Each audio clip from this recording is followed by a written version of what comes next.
देखो आज के इस वीडियो में हम लोग 4 इंपॉर्टेंट क्वेश्चंस सॉल्व करेंगे इस टॉपिक के ऊपर based, that is magnetic dipole moment of a revolving electron. तो पहला दो क्वेश्चन होंगे बोर्ड एग्जाम की POQ and last 2 questions will be JWE main की पीओक्यू। ठीक है, सो क्वेश्चन को शुरू करने से पहले हम लोग थोड़ा सा बेसिक जो कॉन्सेप्ट है उसको यहाँ पे रिकैप कर लेते हैं, वो चाहिए होंगे। ठीक है, और लास्ट क्लास में हमने इसको एकदम डिटेल्स में देखा था, आप लोग चेक करना प्लेलिस्ट में है या तो लिंक भी है डिस्क्रिप्शन में। ठीक है, तो अभी हम लोग रिकैप कर रहे हैं। ऐसे समझो कि एक सर्कुलर लूप है और इसमें करंट फ्लो हो रहे हैं। ठीक है, तो जब भी सर्कुलर लूप पे करंट फ्लो होंगे तो इस केस में हमें क्या मिलेंगे, मैग्नेटिक मोमेंट मिलेंगे। तो ये जो लूप है ना, इस लूप को ऐसे ड्रॉ ना करके इस तरह से भी ड्रॉ कर सकते हो फील लेने के लिए, है ना। तो यहाँ पे लेट्स से करंट ऐसे फ्लो हो रहे हैं, तो बिकॉज ऑफ दैट हमें क्या मिलेंगे, मैग्नेटिक मोमेंट मिलेंगे, क्योंकि यहाँ पे करंट फ्लो हो रहा है इस लूप पे। तो मैग्नेटिक मोमेंट जो होंगे ना, मैग्नेटिक मोमेंट यहाँ पे जो मिलेंगे उसकी डायरेक्शन निकालने के लिए we can use right hand thumb rule. तो यहाँ पे करंट की डायरेक्शन पे इस तरह से कर्ल करो और ये जो थंब है ना ऊपर की तरफ जा रहे हैं, यानी यहाँ पे जो मैग्नेटिक मोमेंट मिलेंगे उसकी डायरेक्शन ऊपर की तरफ होंगे। और ये जो मैग्नेटिक मोमेंट है इसकी वैल्यू कितना है निकालने के लिए फॉर्मूला क्या है, करंट इनटू एरिया। ठीक है, तो अभी देखो लेट्स कंसीडर यही लूप इस तरह से है सपोज, तो इस लूप पे एक इलेक्ट्रॉन मूव कर रहे हैं यहाँ पे। ठीक है, इलेक्ट्रॉन मूव कर रहे हैं। सो ये जो इलेक्ट्रॉन मूव कर रहा है, आपको मालूम है इलेक्ट्रॉन जिस भी डायरेक्शन में मूव करेंगे उसके ऑपोजिट डायरेक्शन में आपको करंट मिलेंगे। तो इलेक्ट्रॉन ऐसे मूव कर रहे हैं क्लॉकवाइज डायरेक्शन में, तो आपको एंटी क्लॉकवाइज डायरेक्शन में क्या मिलेंगे, करंट मिलेंगे। तो बेसिकली यहाँ पे भी करंट मिल रहे हैं, तो करंट मिलने से हमें क्या मिलेंगे, मैग्नेटिक मोमेंट। ठीक है, तो यहाँ पे जो मैग्नेटिक मोमेंट मिलेंगे उसको निकालने के लिए ये है rule, that is right hand thumb rule. तो थंब ऊपर की तरफ जा रहे हैं, तो यहाँ पे मैग्नेटिक मोमेंट की डायरेक्शन ये होंगे। ठीक है, मैग्नेटिक मोमेंट की डायरेक्शन ये होंगे। और ये जो मैग्नेटिक मोमेंट है ना, इसका वैल्यू निकालने के लिए हम लोग यूज कर, ये तो इलेक्ट्रॉन की केस है, तो यहाँ पे इसका इस इलेक्ट्रॉन के लिए मैग्नेटिक मोमेंट जो होंगे उसको निकालने के लिए इसी को यूज कर सकते हैं। यूज करके हम लोग देख लेते हैं, है ना। तो मैग्नेटिक मोमेंट जो है कितना होंगे, I into area, current into area. तो ये जो फॉर्मूला है, करंट की वैल्यू कितना है, करंट की वैल्यू आप लिखोगे, एक्चुअली क्या है, यहाँ पे इलेक्ट्रॉन मूव कर रहे हैं। आपको मालूम है करंट मतलब क्या है, आपको मालूम है करंट मतलब चार्ज डिवाइडेड बाय टाइम। तो यहाँ पे इलेक्ट्रॉन मूव कर रहे हैं, सो इलेक्ट्रॉन मूव कर रहे हैं तो इलेक्ट्रॉन की चार्ज लिखोगे, टाइम किसका लिखोगे। एक्चुअली देखो इलेक्ट्रॉन जो मूव कर रहे हैं ना, एक राउंड घूमने के लिए इलेक्ट्रॉन को जितना भी टाइम चाहिए उसे क्या कहते हैं, टाइम पीरियड। ठीक है, सो टाइम पीरियड की मीनिंग क्या है, टाइम पीरियड की मीनिंग है कि टाइम रिक्वायर्ड, ओके, टाइम कितना चाहिए, time required for one rotation और रिवॉल्यूशन कह सकते हो। ठीक है, वन रोटेशन और रिवॉल्यूशन। सो एक राउंड घूमने के लिए जो टाइम चाहिए ना रोटेट करने के लिए उसे कहते हैं टाइम पीरियड, और इसका सिंबल है कैपिटल टी। ठीक है, तो यहाँ पे एक राउंड रोटेट किया इलेक्ट्रॉन ने, तो इलेक्ट्रॉन की चार्ज लिखा, तो टाइम कितना लगाएंगे, that is called time period, क्योंकि एक राउंड रोटेट किया, इसको टी लिख दिया।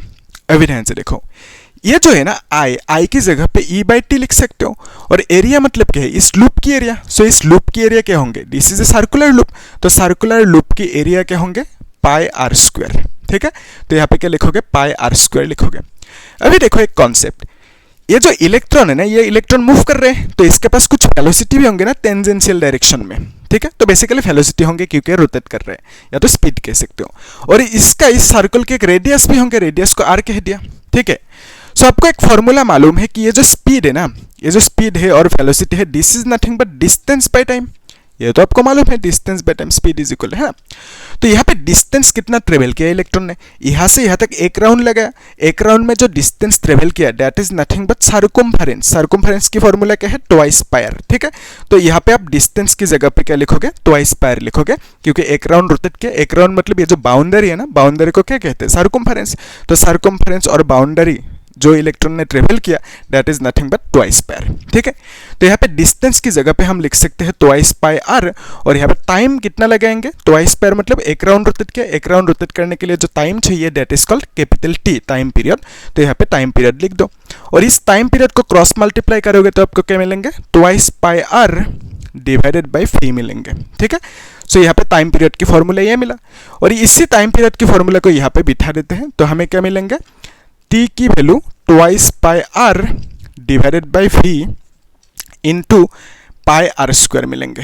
ठीक है, और यहाँ पे क्या क्या कैंसिल आउट होंगे, फी ऊपर जाएंगे ना, तो हम लिख सकते हैं ई फी आर डिवाइडेड बाई 2 लिख सकते हैं। पाई पाई कैंसिल आउट हुआ, आर के साथ आर कैंसिल आउट हुआ एक, और आर एक रह जाएंगे ना, और वी ऊपर गया, तो e v r divided by 2। So basically ये जो केस है ना, इसके लिए इलेक्ट्रॉन के लिए मैग्नेटिक मोमेंट की फॉर्मूला क्या मिला, e v r divided by 2। ठीक है, तो यहाँ पे हम लोग लिख के भी रख सकते। तो बेसिकली एक इलेक्ट्रॉन है, इसे रोटेट कर रहे हैं से, तो करंट की डायरेक्शन ये होंगे, तो मैग्नेटिक मोमेंट की डायरेक्शन कौन सी होंगे, ऊपर की तरफ। ठीक है, रूल यही है, right hand thumb rule. Current की डायरेक्शन पे फिंगर्स को कर्ल करना। ठीक है, और यहाँ पे थंब को देखो ऊपर की तरफ जा रहे हैं। तो बेसिकली यहाँ पे जो मैग्नेटिक मोमेंट मिलेंगे उसके लिए फॉर्मूला क्या मिला, that is e v r divided by 2। तो यही है formula for revolving electron. Magnetic moment, ये क्या है, एम मतलब magnetic moment of revolving electron. ठीक है, सो इतना ही बेसिक कॉन्सेप्ट। अभी हम लोग क्वेश्चन सॉल्व कर लेते हैं, तब कहानी आराम से क्लियर होंगे। ठीक है, इसको मिटाना होगा तो आप लोग नोट करते जाना। एंड आई विल सजेस्ट जो लास्ट वीडियो है ना उसको चेक करना एक बार। ठीक है, क्योंकि वहाँ पे हमने बहुत ही ज़्यादा डिटेल्स में अच्छे से कवर किया कॉन्सेप्ट्स को। ठीक है, वहाँ पे जायरोमैग्नेटिक रेशियो क्या है, बोर मैग्नेटॉन क्या है, वो सब हमने वहाँ पे डिटेल्स में कवर किया। आप लोग चेक करना एक बार। ठीक है, और ये कहानी। और यहाँ पे देखो ये जो है ना मैग्नेटिक मोमेंट डेवलप हुआ, तो बेसिकली मैग्नेटिक मोमेंट कहाँ से कहाँ तक निकलेंगे, साउथ टू नॉर्थ। तो यहाँ पे इस डायरेक्शन में मैग्नेटिक मोमेंट है। सो बिकॉज ऑफ दैट हम कह सकते हैं कि ये side as north pole develop, यहाँ पे ये जो साइड है ये side as a north pole behave करेंगे, और नीचे की साइड जो होंगे ये एज साउथ पोल बिहेव करेंगे। क्यों, कैसे, उसको भी हमने लास्ट क्लास में एकदम ब्रेक डाउन करके देखा था। तो आप लोग चेक करना, लिंक भी है डिस्क्रिप्शन में। ठीक है, या तो प्लेलिस्ट चेक करना, ज़्यादा काम आएंगे। सो ये जो क्वेश्चन है इसको एक बार ट्राई करो, उसके बाद सोल्यूशन को देखना। ये क्वेश्चन बोर्ड एग्जाम 2022 में पूछा गया था। क्या पूछा, in a hydrogen atom of electron moves atom, the electron moves in an orbit of radius 0.5 angstrom। तो लेट्स कंसीडर एक इस तरह से न्यूक्लियस है। ठीक है, तो यहाँ पे एक इलेक्ट्रॉन है, ये हाइड्रोजन एटम है, तो यहाँ पे इलेक्ट्रॉन मूव करेंगे ना अराउंड द न्यूक्लियस, तो यहाँ पे इलेक्ट्रॉन लेट से मूव कर रहे हैं। ठीक है, तो कुछ वेलोसिटी होंगे इसके पास, टेंजेंशियल डायरेक्शन में फी है। तो यहाँ पे इस ऑर्बिट की जो रेडियस है ना, रेडियस की वैल्यू कितना देके रखा, विच इज 0.5 एंगस्ट्रॉम देके रखा। ठीक है, फिर बोला गया कि 10 रिवोल्यूशंस पर सेकेंड, तो एक सेकंड में कितना रोटेशन कर रहे हैं, एक सेकंड में 10 रोटेशन कर रहे हैं। 10 रिवोल्यूशन या तो रोटेशन भी कह सकते हो। तो बेसिकली एक सेकंड में 10 रिवोल्यूशन कर रहे हैं। ओके, सो एक सेकंड में जितना भी रिवोल्यूशन करते हैं उसे क्या कहते हैं, फ्रीक्वेंसी कहते हैं। ठीक है, तो बेसिकली ये जो फ्रीक्वेंसी है ना, फ्रीक्वेंसी की सिंबल क्या है, न्यू भी लिख सकते हो या तो स्मॉल एफ भी लिख सकते हो। सो फ्रीक्वेंसी की वैल्यू कितना मिला, 10 मिला, क्योंकि एक सेकंड में जितना रोटेशन करेंगे ना उसी को फ्रीक्वेंसी कहते हैं। तो यहाँ पे 10 रोटेशन किया एक सेकंड में, तो बेसिकली फ्रीक्वेंसी इज 10। ठीक है, तो फिर हमें क्या बोला गया, रेडियस तो देके रखा, फिर हमें बोला गया कि find the magnetic moment associated with the orbital motion of the electron. तो मैग्नेटिक मोमेंट की वैल्यू हमें पूछा। तो मैग्नेटिक मोमेंट की फॉर्मूला क्या है, तो मैग्नेटिक मोमेंट निकालने के लिए फॉर्मूला है करंट इनटू एरिया, है ना। तो यहाँ पे कौन मूव कर रहे हैं, इलेक्ट्रॉन मूव कर रहे हैं। तो इलेक्ट्रॉन करंट मतलब क्या है, चार्ज बाय टाइम। तो यहाँ पे इलेक्ट्रॉन की चार्ज लिखोगे, टाइम को आप क्या लिखोगे, कैपिटल टी, क्योंकि एक राउंड रोटेट किया, ऐसे समझो। ठीक है, तो एक राउंड रोटेट करने में जितना टाइम लगेंगे दैट इज कैपिटल टी लिख दिया। और यहाँ पे एरिया क्या होंगे, area is nothing but pi r square. ठीक है, तो यहाँ पे ई डिवाइडेड बाई टी। और एक चीज देखो, ये जो ई है ना, ई मतलब क्या है, charge of electron which is nothing but 1.6 into 10⁻⁻19 coulomb. Okay, ये क्या है, 1/t है। एक्चुअली आपको ये मालूम है कॉन्सेप्ट की, जो फ्रीक्वेंसी होता है ना, जो फ्रीक्वेंसी होता है ना, frequency is nothing but 1 time period. ठीक है, सो फ्रीक्वेंसी मतलब क्या है, 1 टाइम पीरियड। सो फ्रीक्वेंसी की सिंबल है न्यू, और फ्रीक्वेंसी की वैल्यू कितना देख रखा, 10 देकर रखा, और यहाँ पे 1 टाइम पीरियड की सिंबल t है। तो बेसिकली 1/t का वैल्यू 10 मिला। तो यहाँ पे 1/t है ना, 1/t की वैल्यू 10 लिख दो। पाई मतलब क्या है, 3.14, या तो 22/7 भी लिख सकते हो, 3.14 लिख दिया। आर मतलब क्या लिखोगे, आर मतलब देखो ये है आर, तो आर मतलब 0.5 इंटू 10⁻⁻10 लिख सकते हो, क्योंकि आपको मालूम है कि 1 angstrom is equal to 10⁻⁻10 metre. तो इसको मीटर में लिखना होगा इस तरह से। ठीक है, और इसको आप एडजस्ट भी कर सकते हो, यानी 5 इंटू 10⁻11 मीटर भी कर सकते हो। ठीक है, इस तरह से भी आप लिख सकते हो, कोई दिक्कत नहीं है ना। तो यहाँ पे इसको 10 करोगे तो डेसिमल आगे आएंगे। तो यहाँ पे पाई लिखा, आर की वैल्यू क्या लिखोगे, 5 इंटू 10⁻11, और यहाँ पे स्क्वायर लगा दो। ठीक है, फिर यहाँ पे क्या करोगे, दिस इज 1.6, इसको 16 कर सकते हो, है ना, 10 के साथ मल्टीप्लाई कर लो इसको, तो 16 हो जाएंगे ना, इंटू 3.14 होंगे, into 5 5 25 into 10 to the power -19 into 10 to the power -22 होंगे, ठीक है।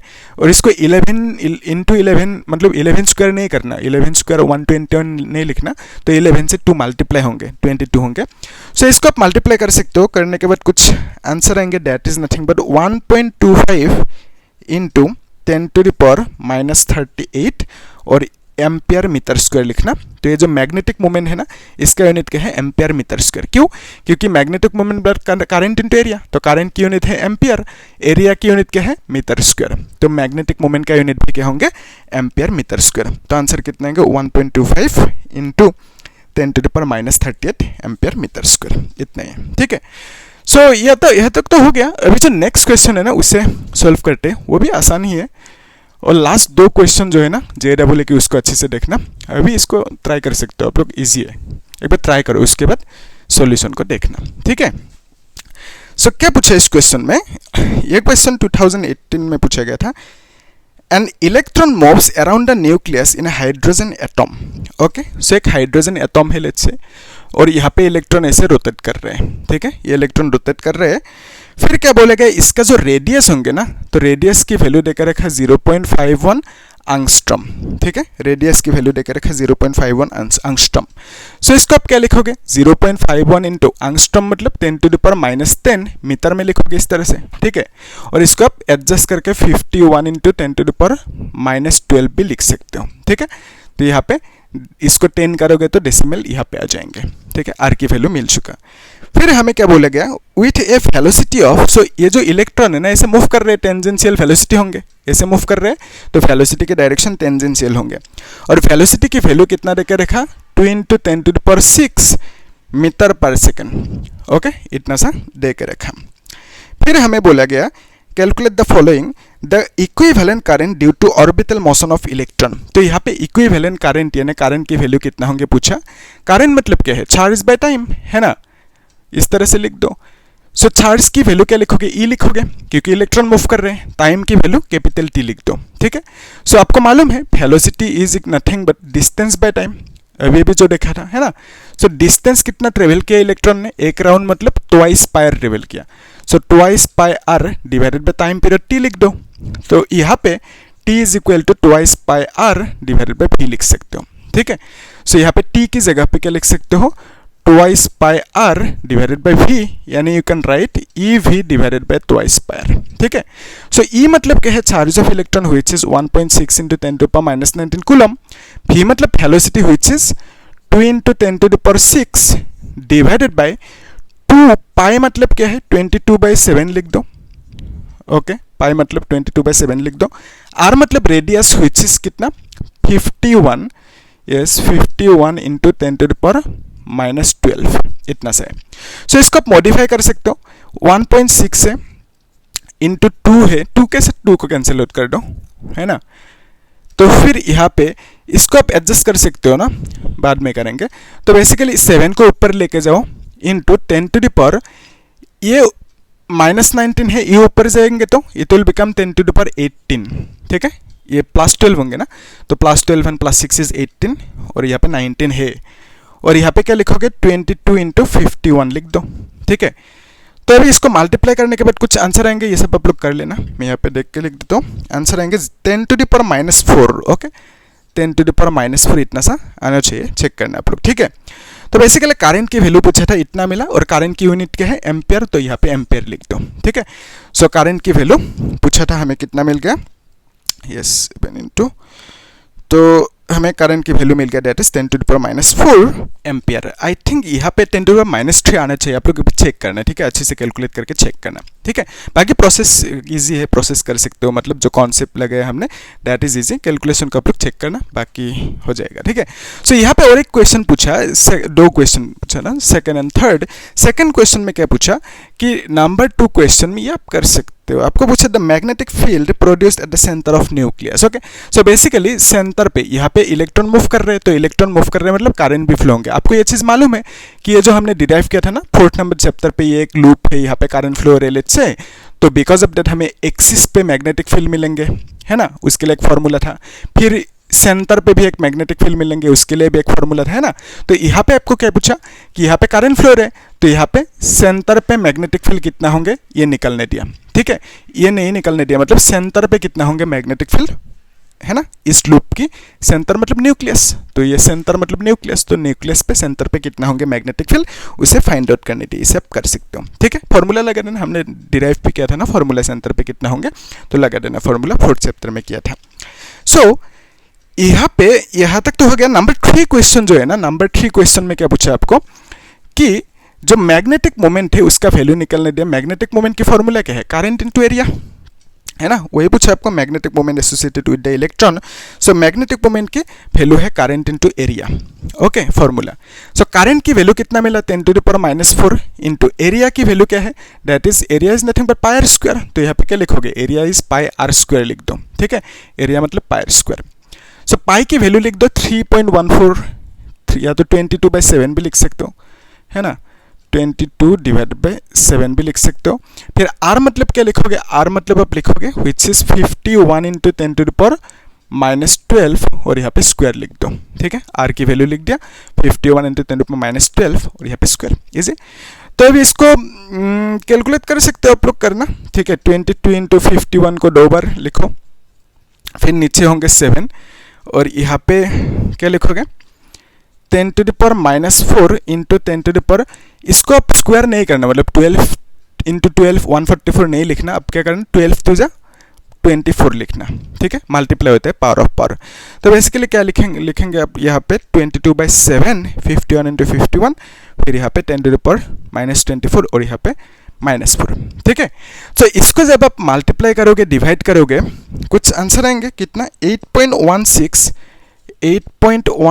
इंटू 10⁻⁻25 और यहाँ पे एम्पेयर मीटर स्क्वायर लिख देना ऐसा unit, okay. 8.16 into 10⁻⁻25 ampere metre square. सो मैग्नेटिक मोमेंट की वैल्यू पूछा था आपको, कितना मिला, इतना सा, यही आपको फाइंड आउट करने दिया था 3rd नंबर क्वेश्चन में, ठीक है। तो इसको आप लोग कैलकुलेट कर सकते हो, कर लेना, इजी है ना। सो अभी हम लोग JEE की क्वेश्चन सॉल्व कर लेते हैं। तो आप लोग इसे अच्छे से नोट करके रखो और जो पहला क्वेश्चन है ना उसे एक बार खुद ट्राई करो, ठीक है, एटलीस्ट पढ़ो क्वेश्चन को, उसके बाद देखना सॉल्यूशन को, ठीक है, इजी है, कर सकते हो, जस्ट पढ़ो एक बार क्वेश्चन को। ये क्वेश्चन 2023 में पूछा गया था JEE में, अच्छे से देखना, इसी तरह के क्वेश्चन पूछे जाते हैं, ठीक है। क्या पूछा, the magnetic moments associated with 2 closely owned circular coils A and B of radius 10 and 20। सो ऐसे समझो कि एक कॉइल है, ठीक है, सर्कुलर कॉइल है, ठीक है, और एक कॉइल है इसके साथ, ठीक है। सो इसका जो रेडियस है ना, इस रेडियस को कह दिया लेट्स से RA और इसका वैल्यू देकर रखा 10 सेंटीमीटर, ठीक है। फिर इसका ये जो बड़ा वाला सर्कल है, इसका रेडियस कितना है, इसका वैल्यू है दैट इज 20 सेंटीमीटर, इसका डबल है ऐसा बोला गया हमें, ठीक है, इसको RB कह दिया। फिर क्या बोला गया कि इक्वल इफ, हाँ, तो हमें क्या बोला गया क्वेश्चन में कि इसका जो नंबर ऑफ टर्न्स है ना, इसका जो नंबर ऑफ टर्न्स है, टर्न्स TURNS, टर्न्स की वैल्यू कितना है, NA दे के रखा है, यहाँ पे इतना नंबर ऑफ टर्न्स है। सो इसमें कितना है नंबर ऑफ टर्न्स, तो इसमें नंबर ऑफ टर्न्स है NB और इसमें जो करंट फ्लो है, लेट्स से दोनों की सेम ही डायरेक्शन कंसीडर कर रहे हैं। सो इसमें जो करंट फ्लो है दैट इज IA, इसमें भी कितना फ्लो होंगे करंट, दैट इज IB, ऐसा हमें बोला गया, दोनों में करंट IA एंड IB। सो हमें क्या पूछा कि दोनों की मैग्नेटिक मोमेंट्स सेम होने के लिए जो ऑप्शन में कंडीशंस दिए गए, कौन सी कंडीशंस करेक्ट होना होगा, ठीक है। तो बेसिकली यहाँ पे मैग्नेटिक मोमेंट्स सेम होना होगा, तो सेम होने के लिए कौन सी ऑप्शन करेक्ट होंगे वो पूछा आपको, ध्यान से देखना। यहाँ पे इसमें करंट ऐसे फ्लो है, इसमें भी करंट ऐसे सेम डायरेक्शन में कंसीडर किया, क्योंकि हमें क्वेश्चन में बोला कि सेम मैग्नेटिक मोमेंट मिलेंगे, ठीक है। सो पहला लूप के लिए मैग्नेटिक मोमेंट के डायरेक्शन कौन से होंगे, करंट की डायरेक्शन पे ऐसे कर्ल करो, थंब ऊपर की तरफ जा रहे हैं। सो इसमें मैग्नेटिक मोमेंट की डायरेक्शन ये होंगे, इसको आपने MA कह दिया। सो मैग्नेटिक मोमेंट की फॉर्मूला क्या है, करंट इनटू एरिया, ठीक है। लेकिन यहाँ पे आप क्या करोगे, एक्चुअली ऐसे समझो कि जो सपोज एक ही लूप है, तो इस केस में मैग्नेटिक मोमेंट की फॉर्मूला क्या है, करंट इनटू एरिया। तो यहाँ पे बहुत सारा टर्न्स होंगे, इस तरह से बहुत सारा कॉइल्स होंगे, टर्न्स होंगे, तो इस केस में आप बोलोगे सपोज नंबर N टर्न्स है यहाँ पे, तो इस केस में मैग्नेटिक मोमेंट के जो फॉर्मूला होंगे यहाँ पे N को मल्टीप्लाई करना होगा। तो लेट्स से यहाँ पे 10 टर्न्स है, 10 कॉइल है तो 10 से मल्टीप्लाई करोगे, तो यहाँ पे n कॉइल होने से n से मल्टीप्लाई करोगे, तो यहाँ पे n कॉइल है लेट्स से, तो n से मल्टीप्लाई किया, है ना। तो यहाँ पे करंट कितना फ्लो हो रहा है, करंट की वैल्यू को IA बोला गया क्वेश्चन में, ठीक है। और एरिया की वैल्यू क्या लिखोगे, पाई आर स्क्वायर, आर मतलब RA लिखोगे, ठीक है। और यहाँ पे n मतलब क्या लिखोगे, इसमें कितना टर्न्स है, which is nothing but NA consider किया, ठीक है। सो इसमें टर्न्स NA है क्वेश्चन में बोला गया। फिर देखो ये जो सेकेंड लूप है, सेकेंड लूप की भी मैग्नेटिक मोमेंट होंगे, उसके डायरेक्शन कौन सी होंगे, यही है ना, इस तरह से कर्ल करो, फिर थंब ऊपर जा रहे हैं, तो बेसिकली यहाँ पे इसका मैग्नेटिक मोमेंट की डायरेक्शन ये हुआ, इसको आपने MB कह दिया, ठीक है। सो ये जो मैग्नेटिक मोमेंट है इसकी वैल्यू कितना होंगे, MB की वैल्यू। सो मैग्नेटिक मोमेंट MB की वैल्यू आप लिखोगे, same formula, current into area into number of turns. Current की वैल्यू आप लिखोगे IB, एरिया की वैल्यू लिखोगे पाई RB स्क्वायर, है ना, वही है सर्कल के एरिया, ये तो सर्कल है, सर्कुलर लूप है, तो पाई R square is the area. फिर यहाँ पे n मतलब नंबर ऑफ टर्न्स, इसको आप NB लिखोगे, तो यहाँ पे NB टर्न्स है, ठीक है। सो अभी यहाँ पे देखो ये जो है ना सिचुएशन, इसको ऐसे रखते हैं, क्वेश्चन में हमें बोला गया कि ये जो दोनों मैग्नेटिक मोमेंट्स है ना, ये दोनों मैग्नेटिक मोमेंट्स इक्वल है, ऐसा हमें क्वेश्चन में बोला गया, ठीक है। सो ये दोनों मैग्नेटिक मोमेंट्स इक्वल है, तो हम लोग इक्वल कर देते हैं। सो लेट्स कंसीडर, हमने क्या किया, यहाँ पे MA जो मैग्नेटिक मोमेंट है उसको MB के साथ इक्वल कर दिया, क्यों किया, क्योंकि क्वेश्चन में हमें बोला गया कि इक्वल होंगे, कब होंगे, कौन सी कंडीशन होने से होंगे, वो हमें पूछा, उसको निकल रहे हैं अभी हम लोग। तो MA की वैल्यू कितना है, IA है, फिर पाई RA स्क्वायर, फिर यहाँ पे NA लिखोगे, और यहाँ पे MB की वैल्यू कितना है, IB पाई RB स्क्वायर, फिर यहाँ पे NB लिख दो इस तरह से, ठीक है। तो यहाँ पे पाई पाई कैंसिल आउट होंगे, फिर आप लिख सकते हो IA NA is equal to IB, फिर यहाँ पे NB लिख दो, तो RB की वैल्यू कितना है, और यहाँ पे R लिखना ही भूल गया, ठीक है। सो यहाँ पे IA NA लिखा, तो R की वैल्यू कितना लिखोगे, R की वैल्यू आप लिखोगे, RA इज, देखो यहाँ पे RA है ना, सो RA की जगह पे यहाँ पे क्या लिखोगे, 10 × 10⁻² मीटर लिखोगे, क्योंकि आपको मालूम है 1 सेंटीमीटर मतलब 10⁻² मीटर, ठीक है, 1 सेंटीमीटर मतलब 10⁻² मीटर।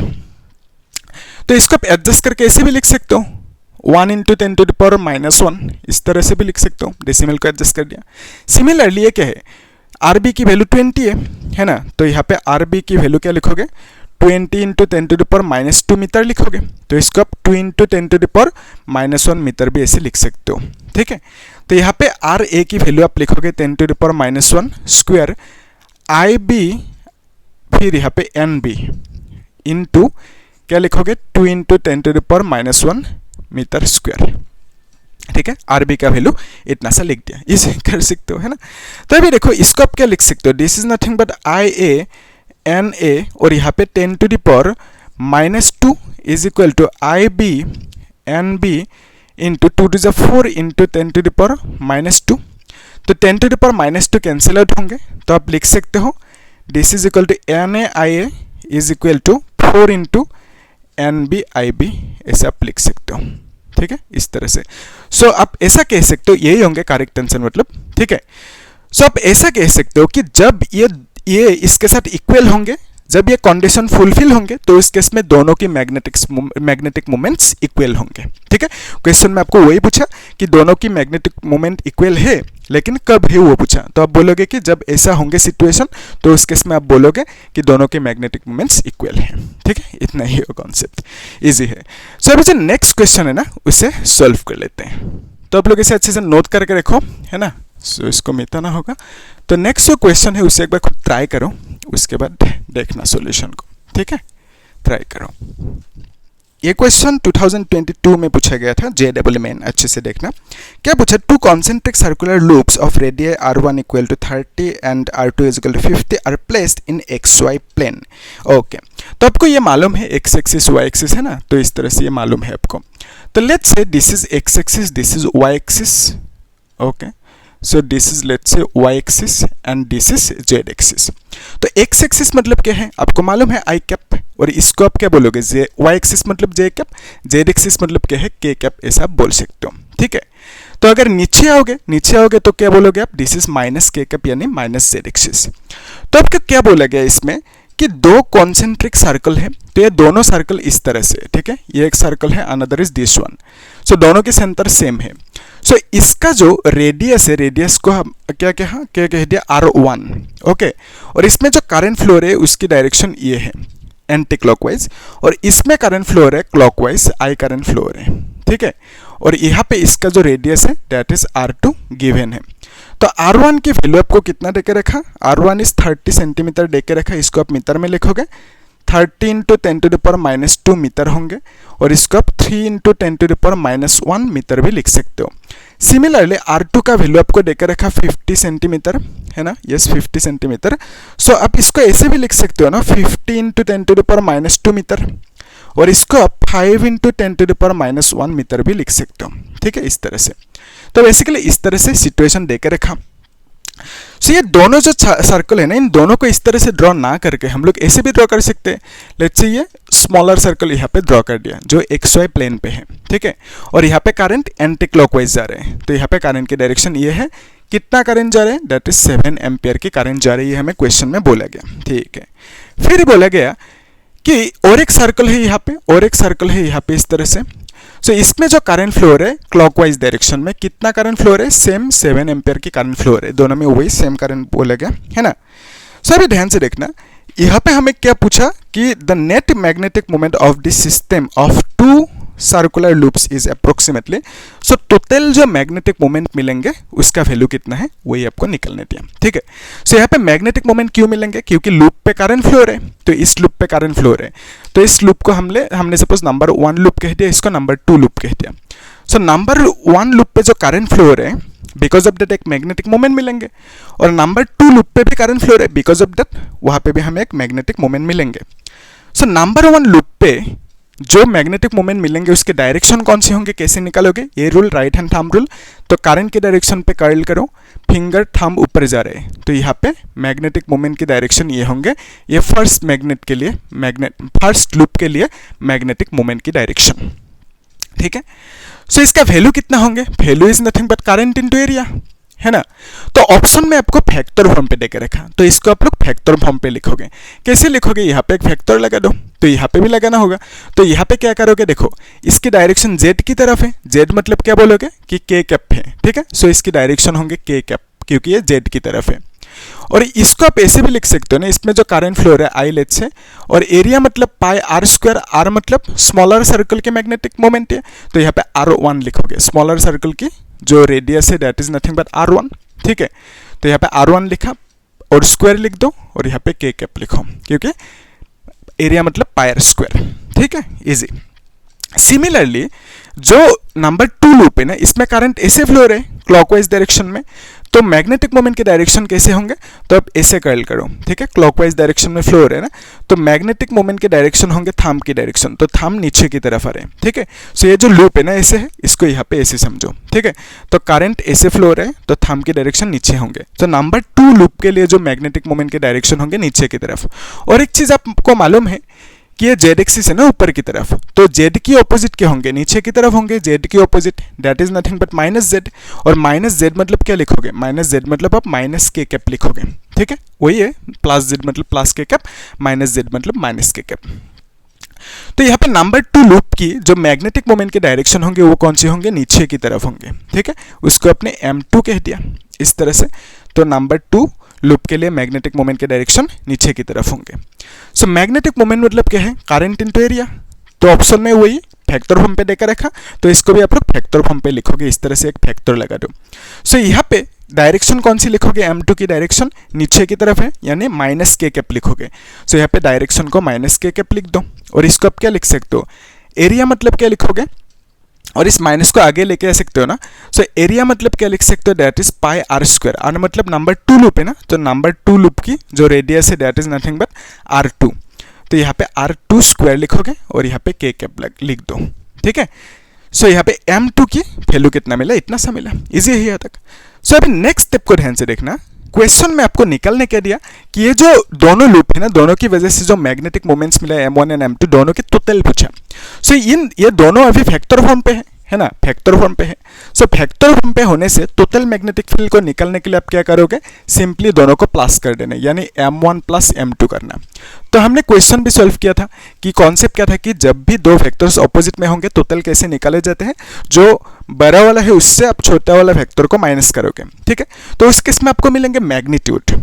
तो यहाँ पे आप लोग क्या करोगे, टोटल निकालने के लिए दोनों को प्लस कर दो, क्योंकि माइनस ऑलरेडी है यहाँ पे, डायरेक्शन जो है ना माइनस के कैप, तो यहाँ पे ऑलरेडी माइनस है, तो यहाँ पे माइनस नहीं करना, मतलब कि ऑपोजिट में है, बिकॉज ऑफ दैट टोटल निकालने के लिए माइनस कर देंगे, यहाँ पे माइनस नहीं लिखना, ठीक है, क्योंकि ऑलरेडी वेक्टर फॉर्म पे लिखा आपने, बिकॉज ऑफ दैट ऑलरेडी एक माइनस आ गया। तो वेक्टर फॉर्म पे लिखने से सिंपल प्लस करना है, क्योंकि माइनस ऑटोमेटिकली रहेंगे वहाँ पे। सो ये जो m1 है ना, m1 की वैल्यू क्या लिखोगे, आई पाई r1 स्क्वायर, फिर यहाँ पे k कैप लिखोगे, माइनस m2 की वैल्यू इतना सा है, तो आई पाई और यहाँ पे r2 स्क्वायर और यहाँ पे k कैप लिख दो इस तरह से, है ना। तो अभी देखो इसको आप ऐसे भी लिख सकते हो कि ये जो है आई को कॉमन ले सकते हो, फिर पाई को कॉमन ले सकते हो, फिर k कैप को कॉमन ले सकते हो, है ना, k कैप को कॉमन ले सकते हो। तो r1 square minus r2 square इस तरह से लिख सकते हो, ठीक है। आई पाई k को कॉमन लिया, बाकी इसे लिख दिया। तो बेसिकली i की वैल्यू कितना है, 7 देकर रखा, पाई मतलब 3.14 या तो 22/7 भी लिख सकते हो, और यहाँ पे क्या लिखोगे, इनटू k कैप को बाद में लिख देते हैं। सो बेसिकली r1 की वैल्यू क्या मिलेंगे, r1 किधर गया, r1 की वैल्यू 3 × 10⁻⁻1, ओके। सो यहाँ पे r1 की वैल्यू 3 × 10⁻⁻1 स्क्वायर, और यहाँ पे 5 × 10⁻⁻1 स्क्वायर, इस तरह से k कैप को बाद में लिख देना, ठीक है। तो r2 की वैल्यू 5 × दिस मच लिख दिया, स्क्वायर है, और k कैप को यहाँ से यहाँ पे लिख दिया, ठीक है, कोई दिक्कत नहीं। सो इसको देखो, अभी 7 कैंसिल आउट होंगे, 22 इंटू, तो आप लिख सकते हो दिस इज 3 3 9 × 10⁻2 माइनस 25 10⁻2, और यहाँ पे k कैप लिख देना इस तरह से। तो ये 22 हुआ, फिर यहाँ पे आप एक काम कर सकते हो ना, 9 - 25 करोगे तो 10⁻2 को कॉमन लोगे, और यहाँ पे k कैप लिख दो, ठीक है। सो 10⁻2 को कॉमन लिया, और यहाँ पे इसको आप क्या लिख सकते हो, दिस इज 22 इंटू -16 होंगे ना, ये 25 से 9 को माइनस करोगे तो, फिर यहाँ पे 10⁻2 होंगे, और यहाँ पे k कैप लिख दो। सो इसको जब मल्टीप्लाई करोगे एक माइनस आएंगे आगे, है ना, तो 22 × 16 कितना होंगे, 3.52 k cap, okay. So basically इसका वैल्यू होंगे 3.52 k कैप, इतना सा लिख देना। तो मैग्नेटिक मोमेंट की वैल्यू इतना सा मिला हमें, लेकिन आपको ऑप्शन में फ्रैक्शन फॉर्म पे देके रखा, ठीक है। सो इसको फ्रैक्शन में लिखना होगा, तो कैसे लिखोगे फ्रैक्शन में, यहाँ पे लिख देते हैं। सो m की वैल्यू आप लिखोगे कि माइनस दिस इज 7/2 होंगे ना, ऑप्शन में चेक करना आप लोग, है ना। तो बेसिकली इतना k कैप लिखना होगा, ठीक है। सो इतना सा, सो ये वैल्यू करेक्ट होंगे। यहाँ पे यूनिट भी लिख सकते हो, मैग्नेटिक मोमेंट की यूनिट क्या है, एम्पियर मीटर स्क्वायर, ठीक है, इस तरह से लिख सकते हो। सो बेसिकली इसको आपने क्या किया, 7/2 फॉर्म पे लिखा, फ्रैक्शन के फॉर्म पे। तो इसको डिवाइड करने पर कितना आएंगे, 3.5 वही आएंगे, है ना।